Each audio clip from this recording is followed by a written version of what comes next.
Hey guys, Zach here with Minimalescapes, and today I want to do a rescape on this little, it's about a 2-gallon. This is my snail forest tank, and I set it up about 6 months ago, and I thought it was going to turn out a lot better than it did. You can see that I've kind of neglected it. I knew that I wanted to redo this one, I just didn't like the way it was growing in. I didn't like really much about it after the first 4 months-ish. I had originally intended to stock it with some more shrimp, but because I knew I wanted to redo it, I didn't do that, and now I just want to start over with a fresh blank canvas. So I want to get this emptied out. I think I've got something that'll add a lot to this small tank. Now you can see that I've got it emptied out and cleaned up a little bit. All I want to do now is just throw on a black background on the back using some window film. So let me get that on. Now I've got the background film on. You can see that it's not perfect. Like you can see my hand through the background, but when it goes up against the walls in here are blue. When this goes up against the blue, it looks a lot better and you don't actually see anything in the back. So with that on, I can start the hardscape. Now I want to start with the substrate.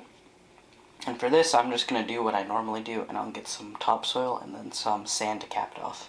Now I'm just going to add in my topsoil. Just a quick warning for everyone though, is that when you do use topsoil, if you get it from any like garden center or somewhere like that, just make sure to read the bag and look for any additives that the company might add into the bag of topsoil. This can be things like herbicides, pesticides, or even fertilizers. Make sure there's nothing added to the topsoil because any of those will change the chemistry of the water and it can hurt your plants. Not so much plants, but it will hurt any fish that you add later on. So just a warning there. Now, all I'm going to do is just cap off this dirt with about double the thickness of what dirt I put in sand.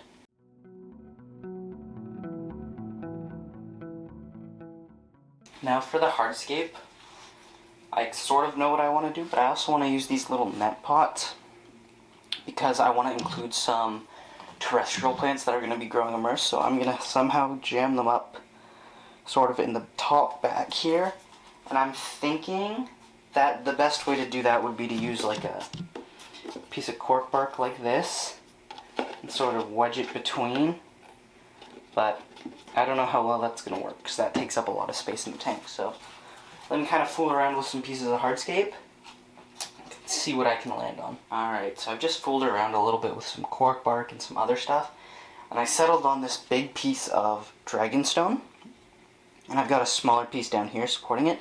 But what you can't see from here is if I just lean this forward, pull it out, I've actually got a net pot stuffed back behind this piece without it taking up too much space, coming too far forward into the foreground, and I think that this is really going to work, so I'm going to keep going sort of with this dragonstone style. I'll see where I get to. So I've kind of gotten the hardscape to a spot where I'm happy with it. I like the way the rock really looks. The problem is that this net pot, I'm trying to fit it back here behind this rock, but you can see that it doesn't really go in, so all I'm going to do is I'm just going to take scissors and just cut a chunk out of this, and hopefully it'll fit. So let me get that done.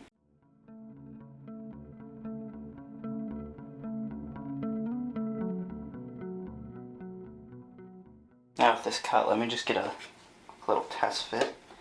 Oh, beautiful. Fits like a glove, so I'm just going to glue that in, and then I'll be ready for the next step. So right now the glue's just drying on the net pot that's up here, and with that drying right now, I've got this asparagus fern right now that I want to have in that net pot, so I just want to go clean off the roots of this and get the dirt completely off before I put it in the water. Alright, so I've let the glue dry, and I've got the dirt off the roots of the asparagus fern, and then I'm going to fill it up with some water.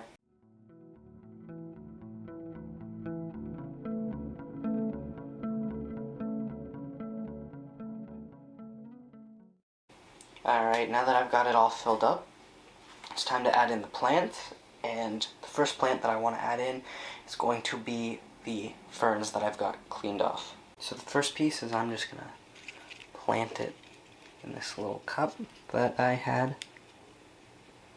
put on the back. And for the other pieces of the fern, all I'm gonna do is basically sort of pull a little bit of the rock away and jam it between the rock and the back of the tank. And as the fern grows, it'll work its roots into the rock and it'll become much more stable. Now with above the rim planted, you can see the ferns up here. I'm going to move below, and for this one, it's just going to be an assortment of plants and what was in here previously. So let me get those all in.